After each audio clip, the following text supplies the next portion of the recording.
In today's video, I'm going to teach you how to reconcile a credit card in QuickBooks Online. By the end of this walkthrough, you'll know exactly how to match your credit card statement to what's in QuickBooks, so your records are accurate and up to date. Let's start by opening QuickBooks Online and going to the main dashboard. In the upper right corner, click on the gear icon. From that menu, select Reconcile.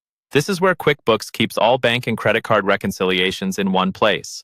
At the top of the reconciliation screen, you'll see an account drop-down. Open that list and choose the specific credit card account you want to reconcile.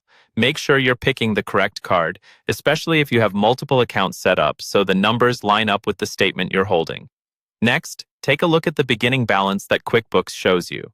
This should match the beginning balance on your current credit card statement. If it doesn't, it usually means a previous reconciliation is off or a transaction was changed after it was reconciled. Before you continue, it's a good idea to pause and resolve that difference so your current reconciliation is accurate. Once the beginning balance is confirmed, enter the ending balance and the ending date exactly as they appear on your credit card statement. These two fields tell QuickBooks the period you're reconciling and the total you're aiming to match. When everything looks correct, click Start Reconciling. Now you'll be on the matching screen. Here, your goal is to compare each transaction listed on your credit card statement with what you see in QuickBooks.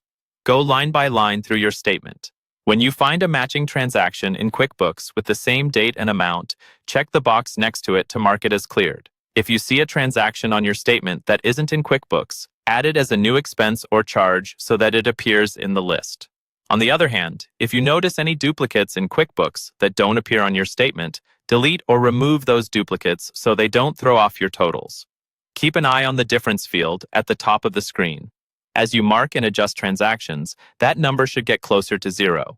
Continue matching, adding missing transactions, and removing duplicates until the difference is exactly 0.00.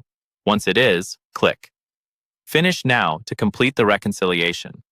After that, you can choose View Reconciliation Report to see a summary of what you just reconciled and save or print it for your records.